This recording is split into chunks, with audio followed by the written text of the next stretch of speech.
a political party or a candidate for office. The League has a long-standing history in our community of providing unbiased information on elections, and the views expressed here tonight are those of the candidates and not those of the League of Women Voters. Sponsorship of this forum is not an endorsement by the League of any candidate. Please recall that Minnetonka uses ranked choice voting. And in municipal elections, when you vote, you will be given the opportunity to rank 3 candidates in your order of preference. And you can look on the Minnetonka website to learn more about it if you're a new resident here. There's never enough time to cover all the issues. If you feel that your question was not addressed, please contact the candidate directly and ask the question after the forum. And now I would like to introduce our moderator, Deb Brinkman, a certified moderator from the St. Louis Park League of Women Voters. Take it away, Deb. Thank you. Good evening, everyone. We'll start the candidate forum with the opening statements. Each candidate will be given 1 minute for their opening statement and 1 minute for their closing statement. Opening statements will be in alphabetical order. The order of answering questions will be rotated. Candidates will have 1 minute to respond to the questions. Please note our timekeeper has a 15-second sign, and then she'll have a stop sign, and that will be your indication that your minute is up. So please complete your sentence, and we want to make sure each candidate has the full 1 minute to give their answer. 5 candidates are running for the position of mayor. All candidates were invited here tonight to participate, and everybody has accepted. Tonight present are Michael Briles, Alan Cousins, Jonathan Kent, and Rebecca Shack. Not here is John Kaiser. We'll be keeping an eye out for him. When he does show up, we will just work him into the flow. We won't go back and try to do opening statements or anything like that. We'll just work them in. We hope if not all the questions will be those that were submitted by the audience. We have also had a lot of questions that were submitted by email to the League of Women Voters of Minnetonka, Eden Prairie, and Hopkins. Questions that are unclear, hostile, or of a personal nature will not be asked. Those that fall into the same general category may be consolidated, and that will allow us to cover as many topics as possible in the allotted time. Again, as Sharon mentioned, all questions become the property of the League of Women Voters, Minnetonka, Eden Prairie, Hopkins. Let's begin with opening statements. Again, we will start in alphabetical order. So the first person will be candidate Briles. You'll have 1 minute for your opening statement. I'm Michael Briles. I'm currently reside in Minnetonka, just up the road here. I moved here in 2019. I'm married with my wife Jennifer. I have a son Oliver that's 11 years old. I enjoy fishing, hunting, nature. I work during the day for General Mills, and I'm just running for mayor to see some changes among safety and parks. Also, I'm a big one for composting and recycling. That's all I got. Thank you, candidate Briles. Candidate Cousins. Thank you.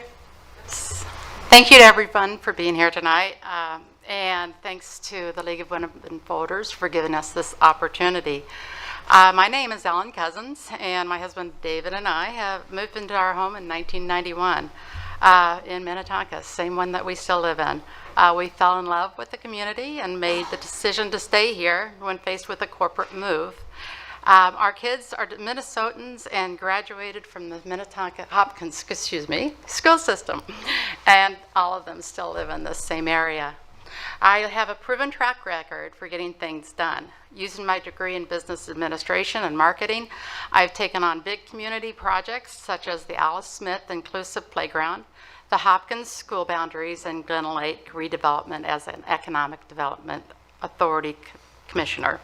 I have a passion for our community, and I have always done, as I've always done in the past, I will work with everyone to get things done. And in the process, we'll leave our children, grandchildren, and theirs a Minnetonka they can be proud of and want to make their home. Thank you, candidate Cousins. Candidate Kent. Good evening, everyone. My name is Jonathan, and I'm running to be your next mayor. I want to take a quick moment to thank you all for being here and to the league for putting on this event. There's many other places you could be, so it means a lot to see this room so full and hopefully a lot of people watching through the live stream.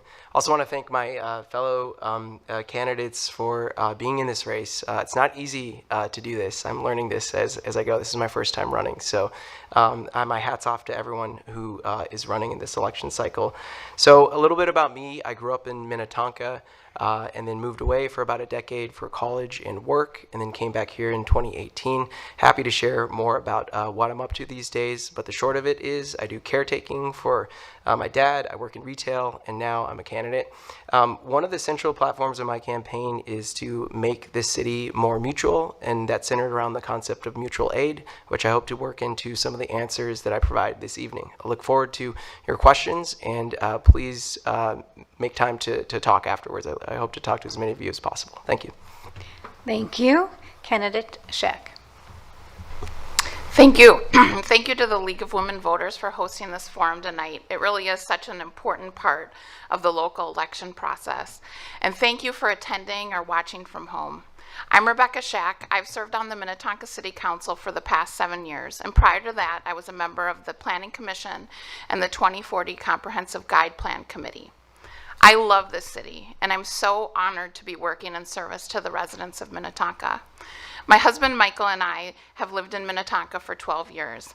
We have a giant 5-year-old golden doodle Magnus. I'm a small business owner, I'm an attorney, and I'm a qualified mediator. I own a law firm where I practice family law and provide mediation services for families in transition. I'm very proud of all the work that we've accomplished since I joined the City Council in 2018, and I look forward to continuing to serve as Minnetonka's next mayor. Thank you for your vote on November 4th. Thank you, Candidate Scheck. Now we will progress into the questions that have been submitted. Candidate Scheck, we'll start with you for this first question, and then Candidate Briles will answer second. And the question is, this is a nonpartisan office. What does that mean, and how will you ensure that you're acting in a nonpartisan manner as you carry out responsibilities of being mayor? Candidate Scheck, please. Yes, thank you. That's a great question.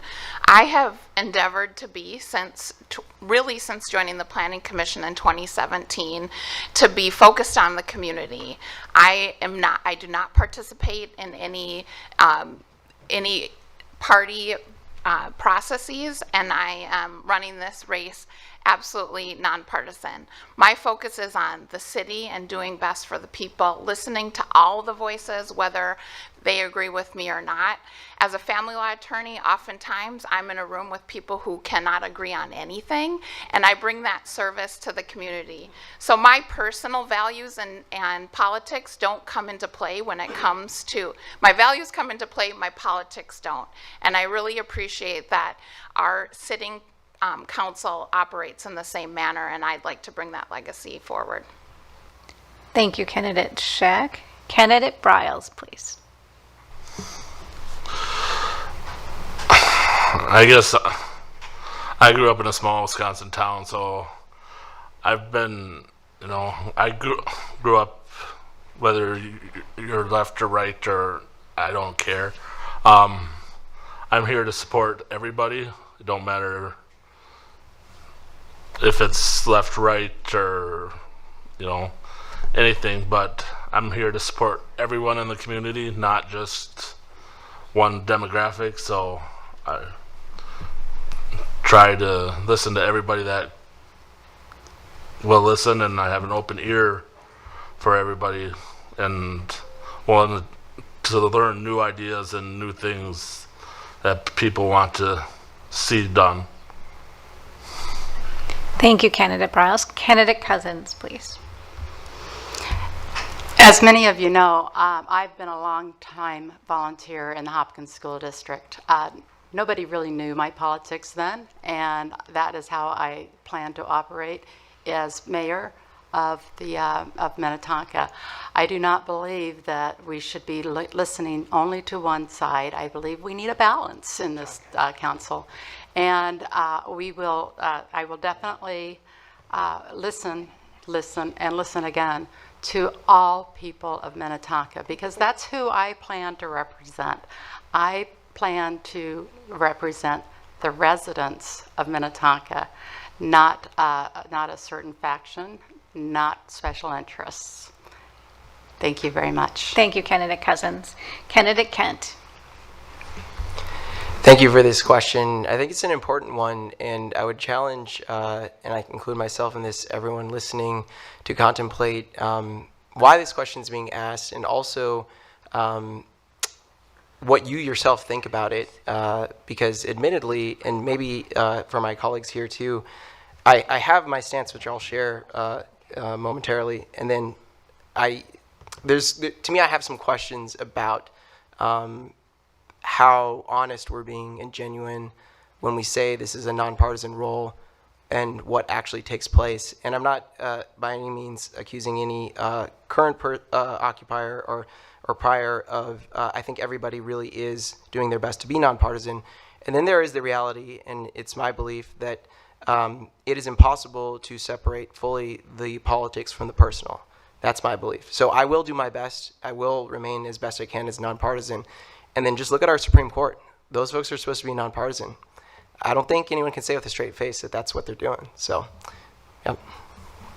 Thank you, Candidate Kent. We'll take a quick break while Candidate John Kaiser joins us. Go ahead and have a seat. And as soon as he gets settled, we will proceed with the second question.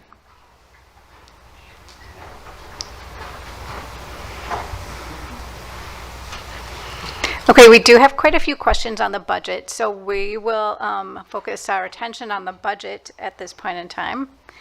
And Candidate Kent, we'll start with you for this first question, followed by Candidate Shack. The question is, what is your opinion of an 8% property tax levy for Minnetonka, the Minnetonka 2026 budget? Thank you. I think my short answer is I have a lot of questions about that number and how we arrived at it. And I will lead with, while I am new to this process, admittedly, I have been attending study sessions and city council meetings and looking at the material online, which I encourage everyone to do. One thing I really credit the city for is how transparent the process is in terms of making information available. More broadly speaking, I think we need to take a step back and ask more. It's not that it's not happening enough, but I think it needs to be considered more. What do people want here? Because I think that we get ideas of it through surveys and who might show up to the meetings and participate in the process, and I certainly do trust to an extent the elected leadership and staff, and they put in a lot of hard work. And then when I knock on doors, I consistently hear one thing, which is that the property tax increases continue to go up at too high of a rate, and people don't know what's going on. So they have their part, people have to do their own homework, and then I think there's a whole lot more that could be done. So I think there's other broader questions that need to be considered. Thank you. Candidate Shack. Thank you. You know, as a sitting council member and somebody who has to vote on this year's budget, I think the community knows where I stand and that we spend a lot of time talking about it over the past 8 months. I do not take the issue of taxing residents lightly. Every dollar counts. And I will say in the past several years, we've been challenged in 4 main ways. One, the loss of commercial real estate value, which is putting more pressure on the residential tax base. The inflation, particularly as it relates to equipment and the cost of medical insurance, and unfunded state and federal mandates, which we do have to pass along through our tax levy. Finally, public safety, and I'm unapologetic to the commitment that we've made over the course of the past 3 years to public safety and implementation of the public safety master plan. We're committed to finding ways to keep the levy under control, and I take my job as a council member or mayor to make the most judicious and responsible real-time decisions about the budget each year very seriously. Thank you, Candidate Shack. Candidate Cousins, followed by Candidate Briles. Our taxes are rising more than the 5% we've been used to. That has been historical. Almost 8% in our 26 property taxes is just not something that I'm happy about. It's time for the council to say no to increases, and that's where it should start. The council's budget has almost a 15% increase for this year. This seems outrageous in a time where residents are facing uncertain economic conditions, and these increases are way over what most of us are getting in pay increases. How can we be an inviting city when we keep hiking taxes year over year over year? Budget has some things I agree with and some things I disagree with. I disagree with raising salaries of some personnel while firefighters get less than a sauna host and interns. Furthermore, we should make pay increases for all city staff the same. Thank you.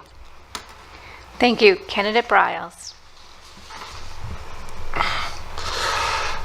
I am rather new to this as well, so I'm just trying to figure some stuff out. I do not agree with the 8%. Is there a number that makes sense? No, because I mean, our safety, our police, our fire department, they deserve to be paid. We need upgrades to certain things. Understand, inflation and rising costs and tariffs are now going to take effect. Do I have a solid number? 7, 6?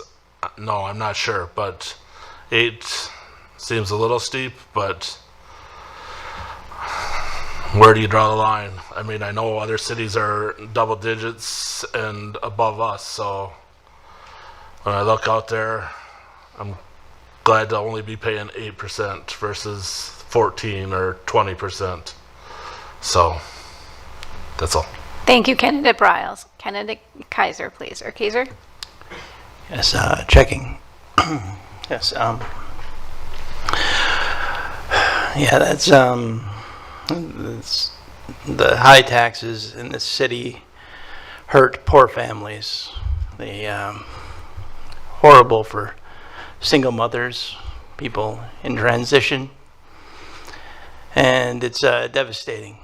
It's devastating because too many people don't think about the poor, and they don't think about the people who are struggling. It's time that we lower taxes. It's time. It's overdue. We need this 8%. Is there 8% more police? Is there 8% more roads? Is there 8% more schools? Why is there an 8% tax? Where am I seeing this 8%? Why don't I get my 8%? Thank you. Thank you, Candidate Kaiser. All right, we're going to have one more question on the budget. So with the uncertainty around federal spending, what would you do as mayor to help manage the potential budget impact? And again, we'll go a little bit deeper.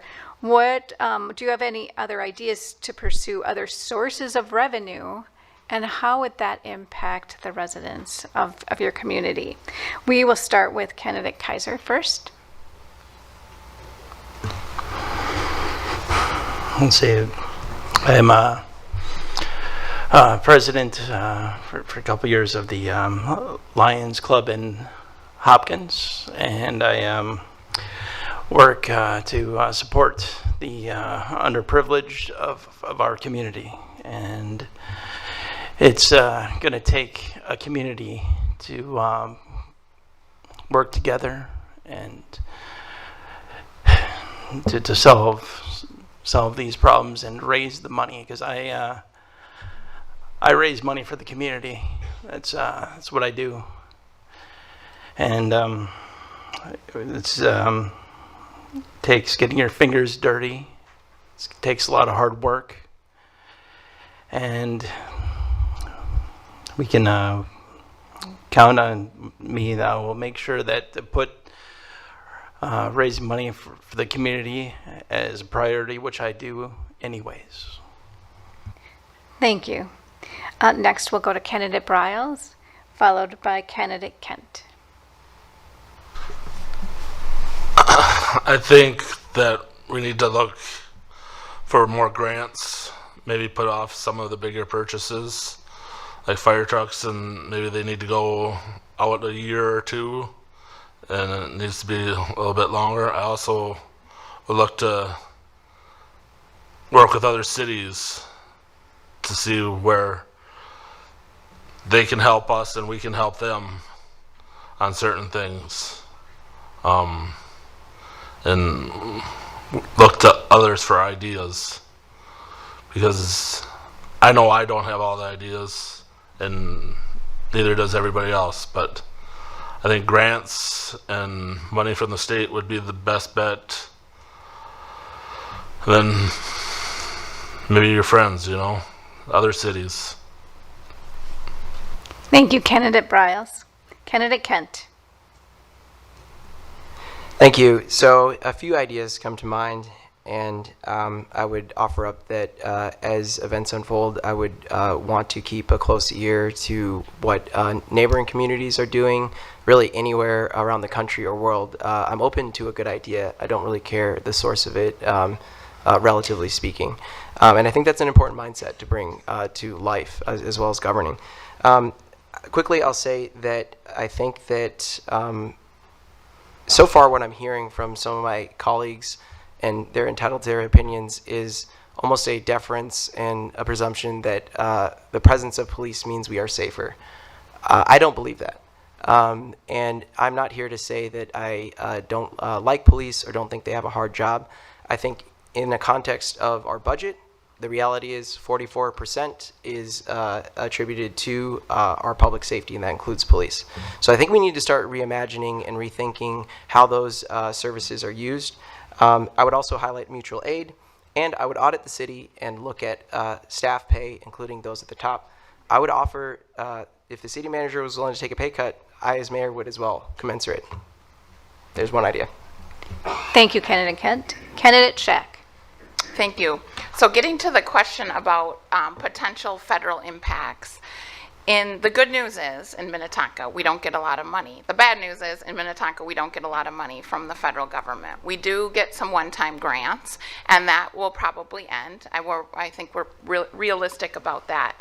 But most significantly now, I'm aware that our community members, our local nonprofits, and businesses who are both employers in the community are experiencing a huge impact from the federal cuts. And so what that means is that there could be job loss and business loss for folks who live in our community, and that also needs are going to be unmet, needs that were previously met by nonprofits. So as a city, we have to be really prepared to look at how we're going to be asked to fill those gaps. People are going to rely on senior services. We already know they're relying heavily on healthcare via 911 and our police and fire. Thank you. Candidate Cousins. I'd start by looking hard at our budget. The council, 14.7% increase. I don't think that's necessary. City manager, 10.9% increase. I don't think that's necessary. I think we start tightening our belts within our own budget right now. We also, though, can look at corporate partnerships. We can look at other cities. I see that, let's see what Eden Prairie is doing. I think that their increase this year is about half of what we're doing here. They have a larger city, and yet their taxes are not going up like ours are. So I would definitely look at our own budget, see where we can cut. I would look at corporate partnerships. I would look at other city partnerships, and I'd look at other city budgets to see how they're doing it, and we can't. Thank you. Thank you. Our next question, we'll switch topics a little bit, but we'll kind of stay focused in the area of safety. So how would you assure school safety for our Hopkins Minnetonka students in light of the Annunciation shooting? And we will start with candidate Cousins, followed by candidate Kent.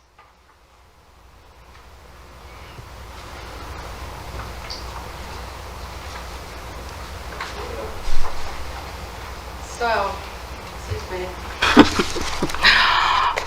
In the not too distant past, our schools all had school resource officers.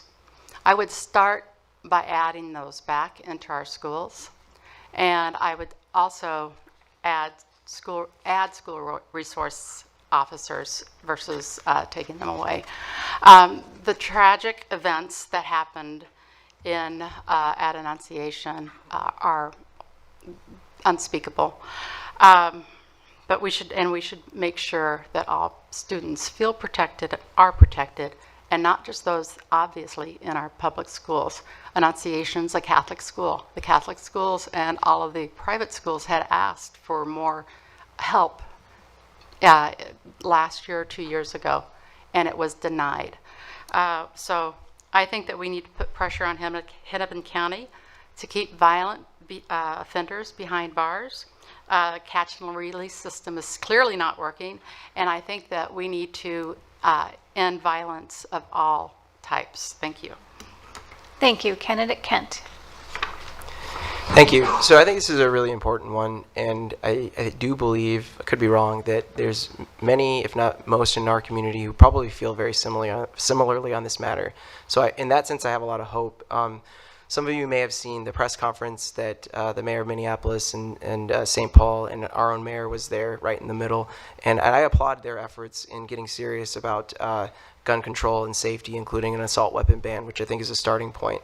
I also think we have far too many incidents to learn from, and we got to learn sometime. And the bottom line is, it really gets to state and federal level, but so long as we don't, there's a powerful lobby out there that insists that Second Amendment rights is more important than basic public safety. And so long as that argument carries the way, we are going to continue to see innocent people killed every day. So I'm committed to do whatever it takes, including learning from other countries. There are other countries, Australia, Japan, who have solved this problem, essentially. And that means taking guns away. And I'm all for it. Thank you. Candidate Shack. Thank you. First of all, our children deserve to be able to go to school and not worry if they are safe. Full stop.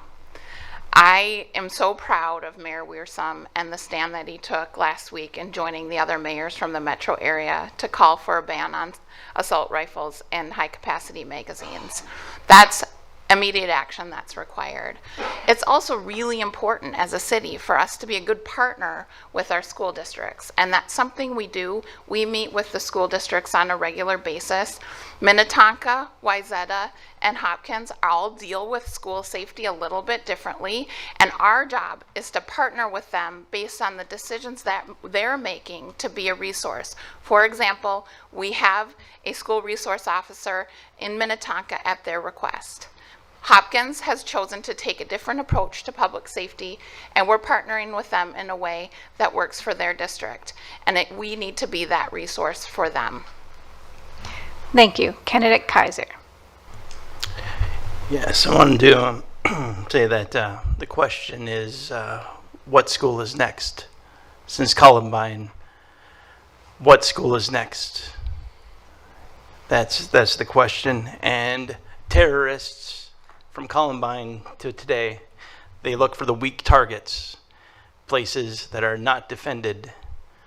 And what I will do is make sure the police are well funded and able to handle any situation where any terrorist is attacking our citizens. Our police department will have everything they need to handle any school or any mall, any residence.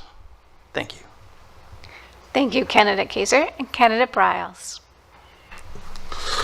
Well, I moved here from Nevada, so I chose Minnetonka because of safety, and the West Metro. We looked at houses in Plymouth. We looked at houses in Minnetonka. We just settled on Minnetonka. Knowing that Minnetonka is one of the best school districts out there, I'm glad that my son is he goes down the road to he goes to East. I toured it the other day when we dropped him off and walked around and seen, how security was, and I think that, this school resource officer is good, but also, I think that the guidance counselors and others, teachers, can have an effect on all the students. So. Thank you, Candidate Briles. And Candidate Briles, we'll start with you for this next question, followed by Candidate Shack. And the question is, we'll switch topics and we'll talk a little bit about immigration. What should be the city's role in assisting ICE, or Immigration and Customs Enforcement, or involvement in other federal initiatives related to immigration? Candidate Briles.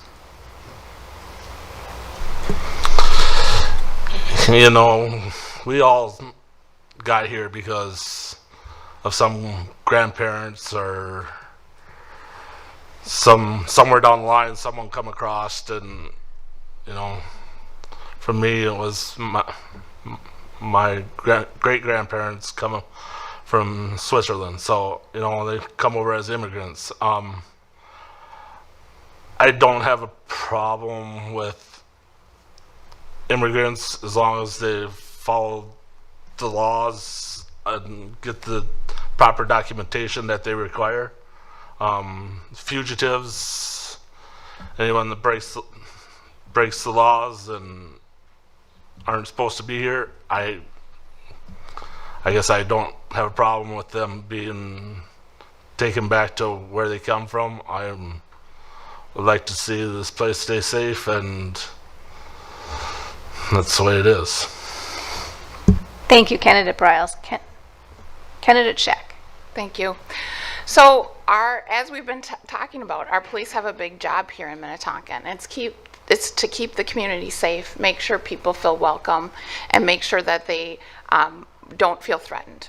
And that's the job that they have to do. The federal government and ICE has their job to do, and I'm not here to comment about how they operate and what their priorities are. But in Minnetonka, our priorities are to enforce the law that we have here in Minnesota and to execute any warrants we have that are valid and for somebody who has an issue.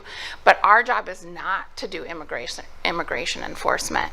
And so talking about the budget, if we start to put more pressure on our police department and our officers to enact at whim policies of the federal government, that will only drive police to leave, and it will drive our tax levy up further. Thank you, Candidate Shack. Candidate Kent, followed by Candidate Kaiser. Yet another really timely question, so I appreciate that being raised. I think I agree with a lot of the sentiments that, or at least some that my colleagues raise. I want to take a step back. So Minnetonka, to the extent you agree that this is a largely privileged community, I think with privilege comes even greater responsibility. And, history will look back on this time and note who did what when people who are on the margins were being attacked. Our entire country is under attack. There are cities under attack. I used to live in Chicago.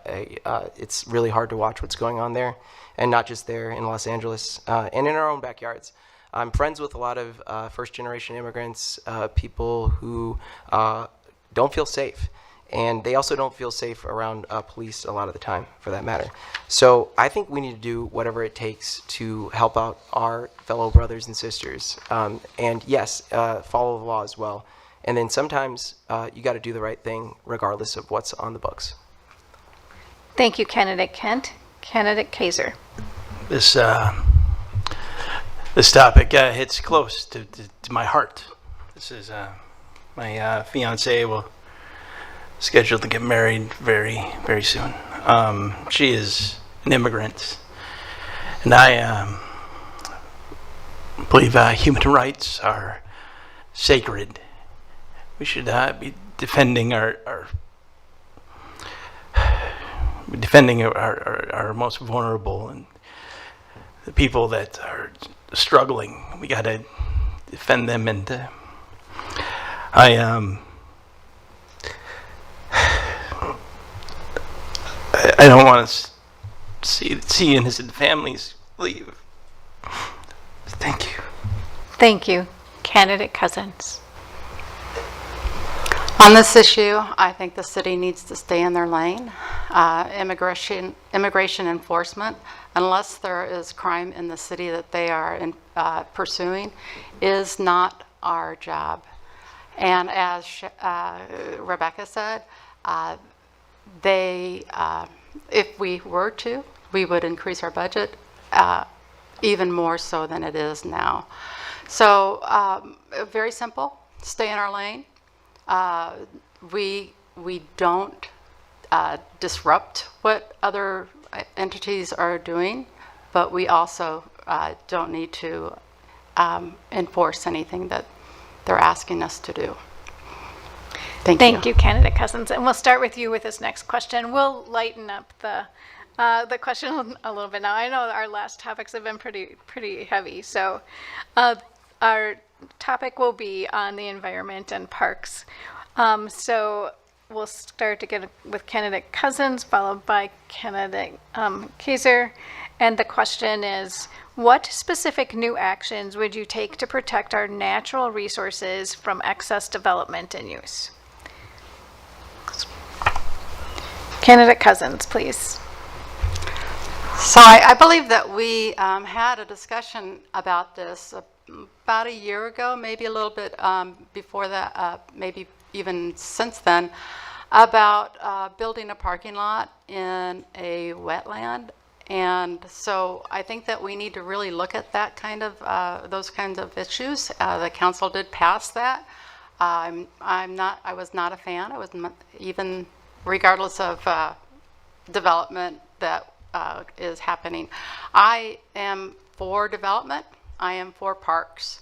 I am for smart development. I am for smart development of parks as well. So what specifically would I do to, I've kind of forgotten my question, I apologize, but we do need to make sure that development and parks do not come close to each other in hurting our environment. Thank you very much, Candidate Cousins. Candidate Kaiser, would you like me to repeat the question? Yes, that'd be wonderful. What specific new actions would you take to protect our natural resources from excess development and use? What I'd like to do is make sure that unused commercial properties, that offices are used to make housing. I think that's important. We have a growing community we have to take care of, and if we do not, we'll have out of control housing prices if we do not take control of the supply of housing. So we need to increase the supply and do everything we can to protect our parks and nature and wilderness and turtles and birds, everything. Thank you. Thank you. Candidate Briles, followed by Candidate Kent.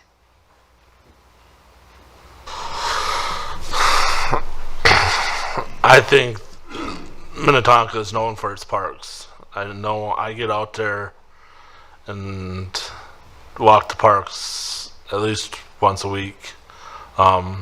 There's so many parks that, in Minnetonka that are great parks, whether it be Giordana or Purgatory.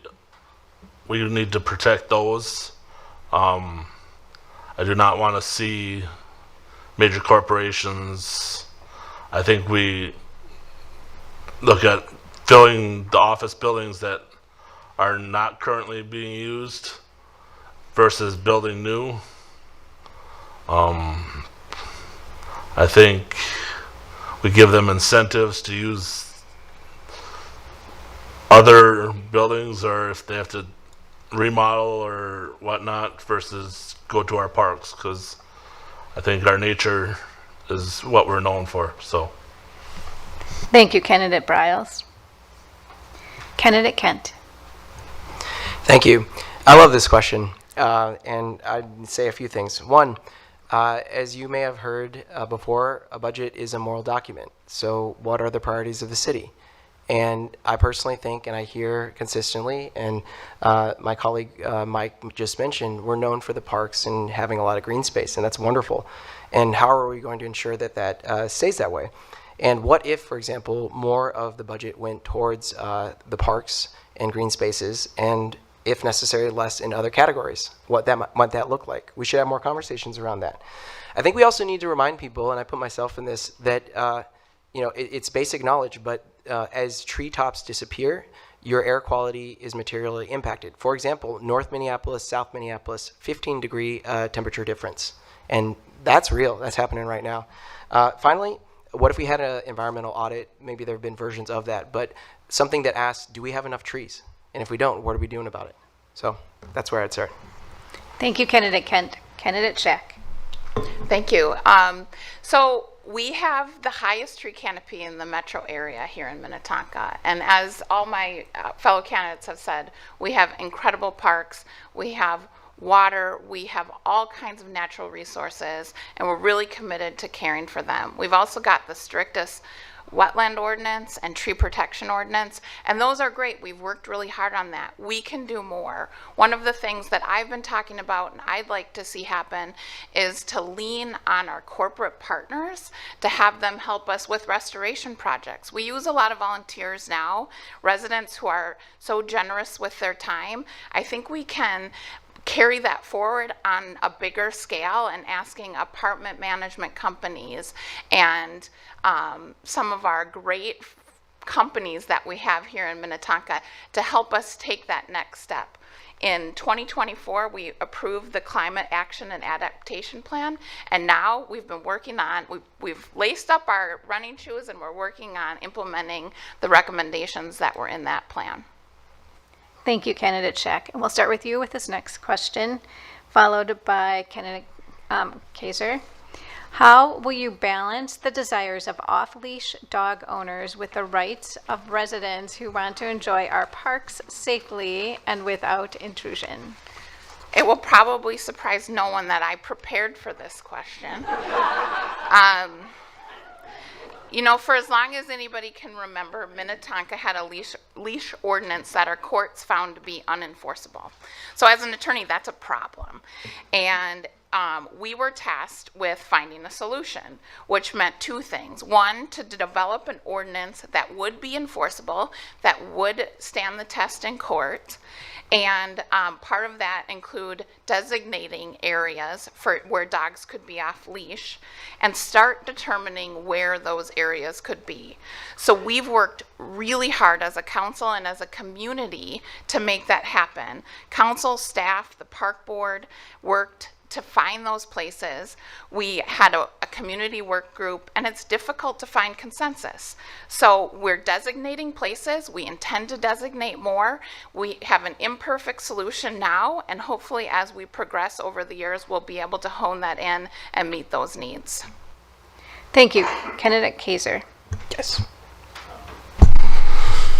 I think this is about owner's responsibility. I believe that people of this great city should be able to, they know their dog. They know that their dog is doesn't get along with rabbits or people or kids. People who are dog owners in this great city, they know this. I think that the people in Minnetonka could be responsible to have their dog off leash responsibly. I believe in personal responsibility, and if someone's irresponsible with a dog that can't control itself, that's an owner. That's usually the owner's fault. So we should hold the owners of the dogs accountable and give people the personal freedom. Thank you. Thank you. Candidate Cousins. Well, many of you know that I love to walk my dog in the parks. I love to train with her in the parks. And so I am a dog lover, but I understand that many people aren't dog lovers. So it's a matter of balance here and listening to both sides before anything has been decided. And I commend the council for doing just that. I think it was last week or 2 weeks ago, whenever, with Purgatory Park. I think that we need to come up with solutions and not just on a deadline. We need to make sure that our solutions have merit and are tested before we actually make any ordinances. Thank you. Thank you. Candidate Briles. I've heard a lot of people ask me this question. I am not a dog person. I am allergic to dogs, so I am sorry about that. But I got no problems with people out walking their dogs. I agree that there should be parks that they can walk and win. Giada, Victoria Evergreen, Purgatory, where those parks could be dog-only parks, and a sign could be put up as you enter. This park is a leash-free park. And there could be other ones where Minnetonka has a nice area where there could be a pen big enough, that they could run and throw a ball and get their exercise there. So I'm for it as long as there are some. You're walking down the street, I'd like to see it on a leash, but other parts, no problem. Thank you. Candidate Kent. Thank you. I like what I'm hearing from my colleagues, and including striking better balance, and also want to thank Councilmember Shack for her efforts and those who also stood up here. I was as was Mike, I believe, at the lengthy meeting. Some of you may have as well, and that was a heated discussion, and I personally love seeing just that amount of engagement. I would also challenge our community, myself included, to show up in that manner in other regards, such as the budgeting process. So please do that.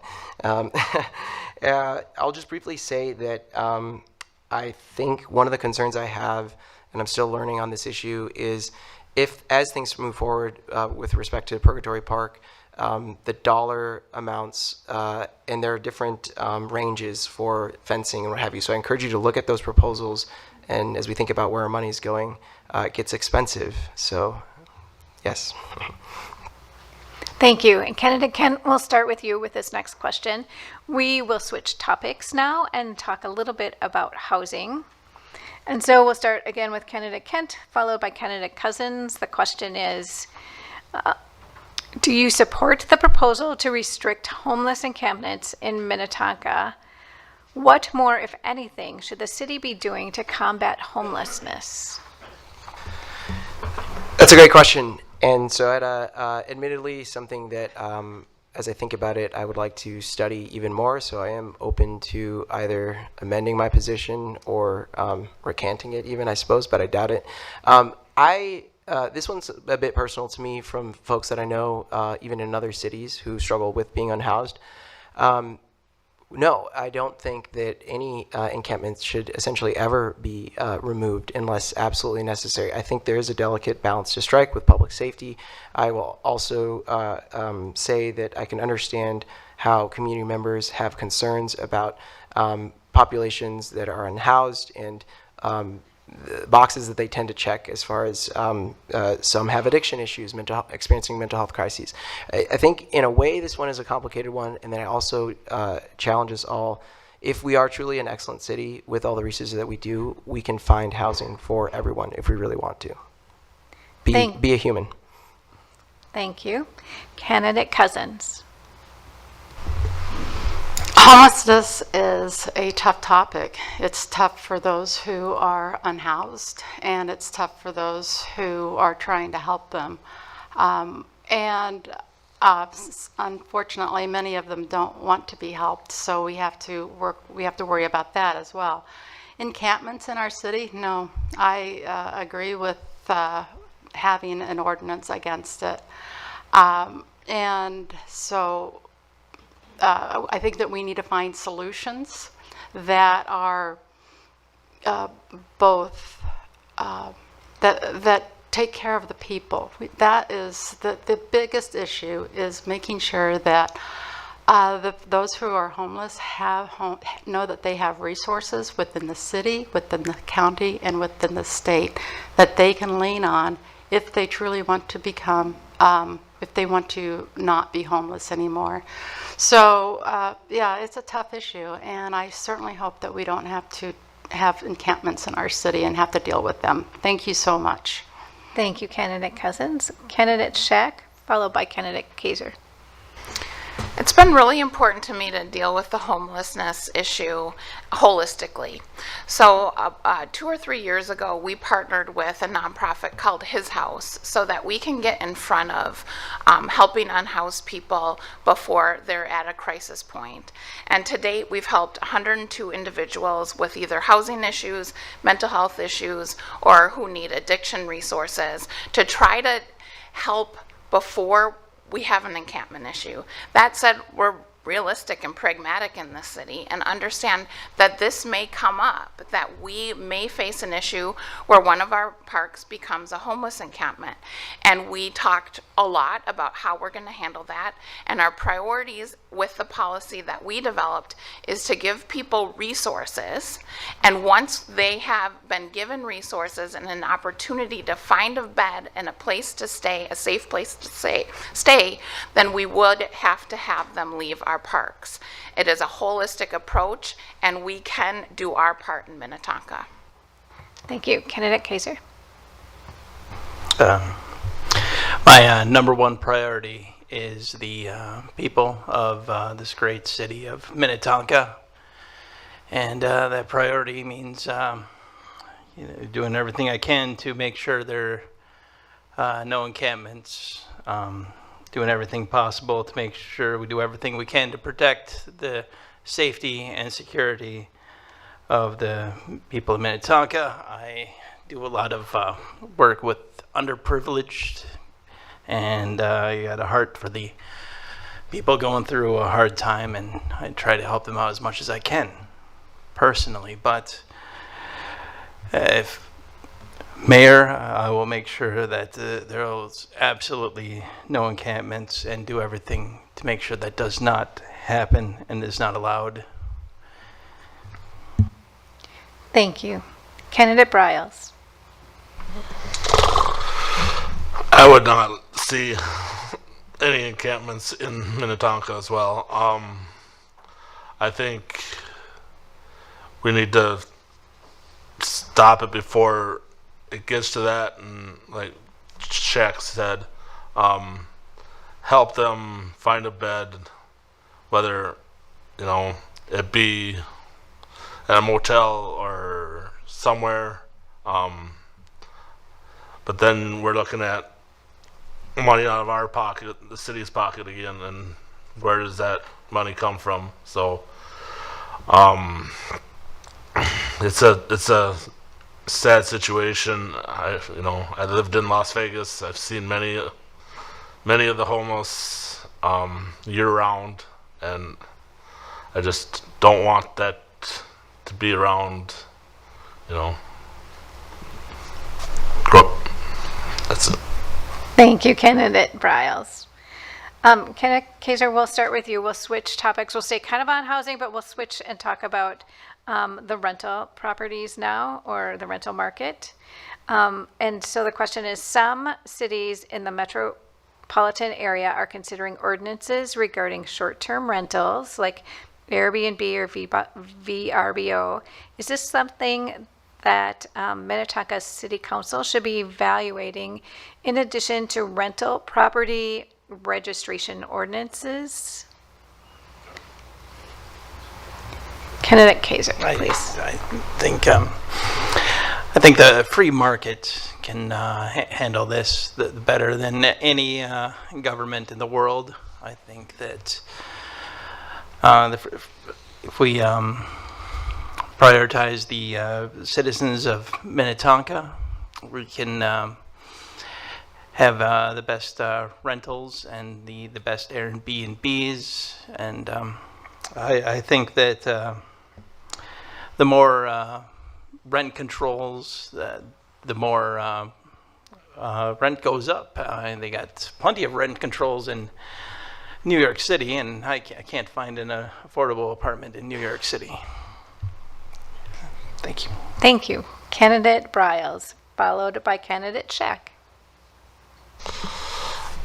I think in regards to an Airbnb and a VRBO or whatever those letters are, I just use an old school hotel room. I'm old school, I guess, like that. But in regards to those, if those people are subleasing their house or renting it out, I think then they should be charged a little bit more, because they're now profiting off their house and becoming a business. So I think we should look at that and say, hey, we would like some of that profit, or, that's just my personal, I think we should, look at it and say, hey, it's a business and you're making money in our city. We should get some of that. So that's all I got. Thank you. Candidate Scheck. There's no doubt we have a housing shortage. We have a housing shortage in Minnesota. We have a housing shortage across the country. That is also true in Minnetonka. It is concerning. I don't know that we necessarily have a short-term rental problem yet. We have established a rental registry where it allows us to take inventory as to what we have in the city. There are short-term rentals here, and we do need to consider how to manage those. It is alarming that big corporations are buying up properties, renting them on a short-term basis, which is driving the rent up for other units, long-term rental units. So it's something I think we have to keep paying attention to. It's not necessarily something that we need a knee-jerk response to, but I think the rental registry and taking the inventory has been a very good first start. Thank you. Candidate Cousins, followed by Candidate Kent. Right now, we don't have a problem, and I'm very happy to hear that. I saw that we had a rental registry. I know that there are friends of mine that do have a VRBO, and they're very respectful of all of the neighborhood, all of their neighbors. So as long as we don't have a problem, I would not want to make any ordinances. If we find that there are issues coming up, I think that then we need to deal with it. I am concerned, though, about corporations. Corporations that are buying up homes, and not only are they buying up homes for rentals, short-term, long-term, they're also buying up homes just to flip and pay, and then our people in the city that want to actually buy a house have no good options, affordable options. Thank you. Candidate Kent. Thank you. I want to echo the concerns just shared, and that particularly around corporations or any large entity buying up properties, We should consider or be open to the idea of regulating that, discouraging that as proactively as possible if we're at all serious about addressing things like affordable housing. I will say I'm quite familiar with Airbnb and VRBO from both sides of that equation.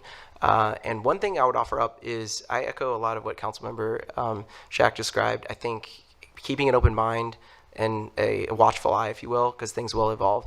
And one suggestion would be if things do take a turn for the worse, and they may, leave it up to our residents to have a referendum vote. And for example, City of Austin at one point booted Uber and Lyft from their city because they didn't like what was going on there. Not saying you have to go to that extreme, but they did that. And I think that's actually pretty remarkable that they even accomplished that. Thank you. I believe that this will be our last question before we go to closing remarks. So we'll switch topics and we'll talk about the business climate here in Minnetonka. And we will start with candidate Briles, followed by candidate Cousins. The question is, lost it here. Here we go. What steps do you think we need to take to improve Minnetonka's business climate, and what is your opinion of non-disclosure agreements such as what some communities are making big tech industries like Google, who are proposing data centers? So non-disclosures and then just the general business climate. Candidate Briles.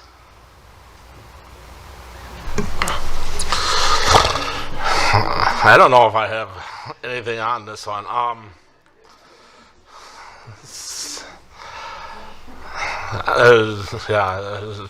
Got nothing. I guess, I'd like to bring more companies in. I do find, that, Cargill is a nice, to say, hey, is a home, Cargill's home is Minnetonka. I wish we did have, a few more big companies like that.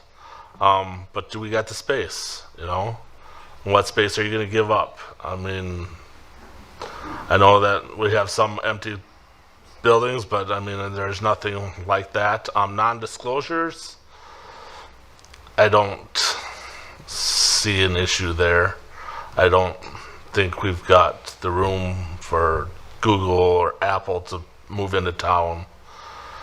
They're buying up hundreds of acres, and there's just not that in this city for that. Thank you, candidate Briles. Candidate Cousins.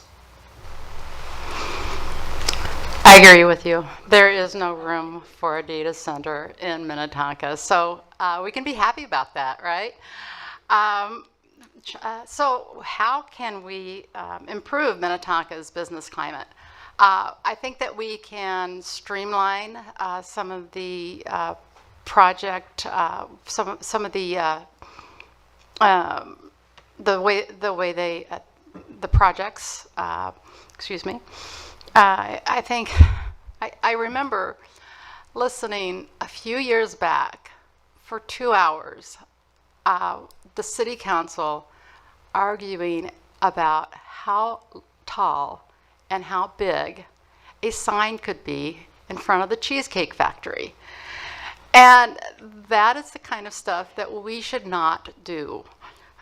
We should promote we've started doing more chamber work with the Wayzata Chamber. I think that that partnership should be expanded. I really like seeing that. And thank you. That's all I have. Thank you, candidate Cousins. Candidate Kaiser, please. Yes. Business. To have good business, good malls, good shopping, good data centers. We need good first responders. We have to have good police department who can respond to shoplifting and crime. We need a low crime. If we want a good business climate, we need low crime, and we need to fund our police department. And also, if we want a good business climate, We should be making it easier for businesses, for the citizens of Minnetonka to start their own business, to lower taxes. Thank you very much. Candidate Kent. Okay, so a few things regarding data centers, and if I have enough time, I'll try to expound. Something I definitely want to study up on, maybe that's a little bit of the sentiment on the dais here, but also, so I have a sweatshirt, I wish I was wearing it actually, I thought about wearing it, that says, our cell phones are powered by slave labor, which is not a pleasant thought to think about, but if you know anything about what's happening in the Democratic Republic of Congo and how those sources get routed to power our phones, I don't know a ton about it, but that's real. So I'm not saying you should throw away your iPhone or what have you, but the reason I say that, and it might not sound very related, is if you Google Elon Musk data center, Tennessee, there's real talk about the disparate impact to people of color where they're building mega data centers. So this might be what I worry about is NIMBY on steroids. If we don't have it here, I'm not saying it belongs here, I don't think it should be here, but where does it go? And maybe we take a proactive measure as a community to say it shouldn't go anywhere, or let's have a pause on it. Thank you, Candidate Kent. Candidate Shack. Thank you. I'll touch on, that's a complicated question for 1 minute, but regarding the data centers, it's probably not a Minnetonka issue, but if it were to be, I think full transparency is critical. If our resources are going to be used, our water is going to be used, there's going to be compromise there, then we need to know about it as a council and as residents. Regarding the businesses, we are so lucky in Minnetonka. We have Ridgedale Mall, which has 1.5 average million visitors per month. The mall is, according to our community development director, over 90% occupied with businesses or pending businesses. We also have Cargill, Carlson, Medica, UHG. We have some wonderful companies that give to our community and are a great resource. So we have to keep them. And it's important to have conversations, to check in. We do a business survey. We participate in the chamber. And that will continue to keep our community vibrant. Thank you. Did I miss anyone? All right, good answer. All right, we will now progress to our closing remarks. Our closing remarks will be in random order, and this will be an opportunity for you to summarize your qualifications and your positions. So we will start closing remarks with Candidate Kent. I want to thank everyone again for being here and to challenge us all to just continue to think critically about the issues discussed tonight and those that may not have gotten as much mention or any mention. So I'm running on a concept of mutual aid. As we talk about the budget, the reality is there's less federal dollars and even state money available. So people in general are having to do more with less. And Google mutual aid. It's a really cool concept. And a lot of you do it. If you ever give a winter coat to someone in need or cook a meal for someone, that's mutual aid.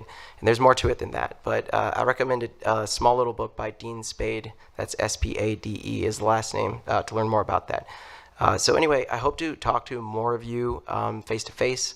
It's a privilege to be a candidate, and I don't take that lightly. And I think, honestly, you'd be in good hands with most of us up here, I guess I would say, with all due respect. And yeah, sorry, I really didn't mean to end on a barb. It's just my opinion. Vote your conscience. Please vote. Oh, early voting. Take advantage of that. Starting September 19th and then Election Day, November 4th. I hope to earn your vote. Thank you. Thank you, Candidate Kent. Candidate Cousins. Thanks for such an interesting evening. This level of engagement can only make all of us better candidates. I hope you've seen in my responses that we have much that is good to build on. That building can only be done by many of us working together, working for you, and working for our community. I'm running to be your next mayor, to work alongside our council and city staff and get things done in a fiscally responsible, effective way. We need sensible, value-driven, transparent Minnetonka budgets. And let's work together.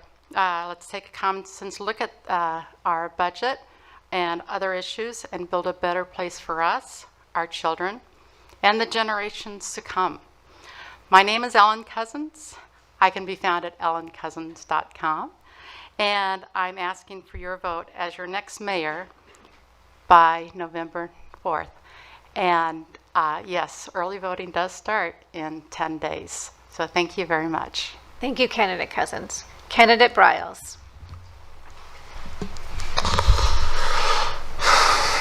I'm here running to make Minnetonka what it was and what it will be in the future. I looking to work alongside council, the police department, the fire department, hear what they have to say, why they need the money, and and be open to all you people. I appreciate you all for coming. I've not seen this room packed like this in a long time. I'm looking to make Minnetonka great for my son. My son's 11 years old, so I want to show that for the future. And I know Minnetonka has a wide diversity of age people, so I want to keep it good for the older people and as well. Thank you, Candidate Briles. Candidate Shack. Thank you. And thanks again to the League of Women Voters for hosting tonight's forum.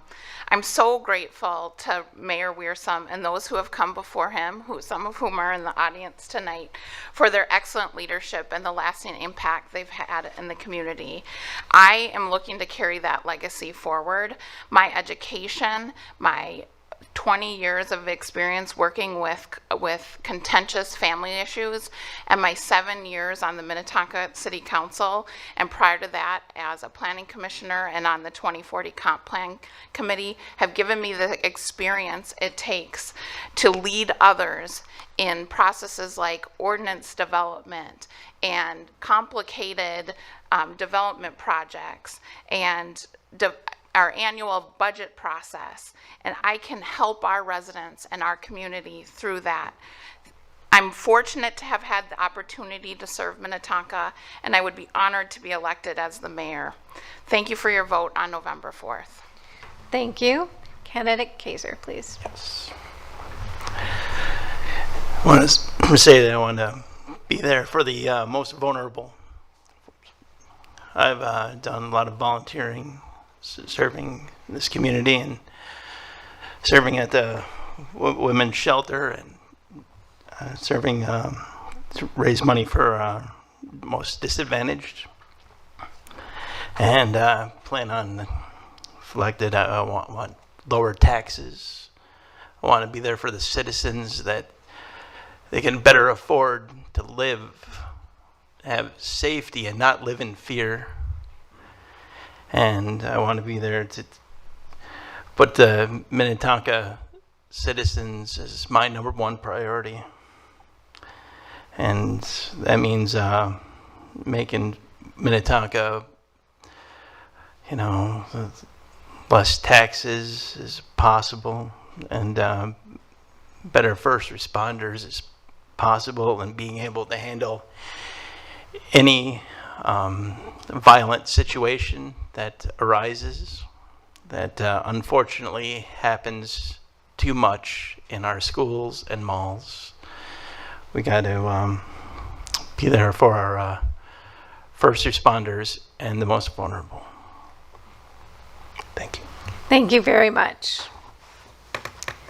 All right, this concludes our question and answer section. I would like to remind everyone again that the views expressed in this forum are those of the candidates and not those of the League of Women Voters. Sponsorship of this forum is not an endorsement of any candidate by the League of Women Voters. And now I'll go to Sharon for our closing. Thank you, everyone. We want to thank you all for coming tonight, and the the LWV, not Lake Minnetonka, you can see where my brain's been today. The LWV, Minnetonka Eden Prairie Hopkins League, would especially like to thank you for this participation and for our online audience who is viewing as we speak. We'd like to thank our candidates for being part of the democratic process by running for office and for being willing to serve our communities. The League researches issues important to our members and to the health of our communities. If you're interested, there's a brochure on the way out on what we do. Membership is open to anyone 16 and older. Thank you again for coming, and remember to vote on November 4th.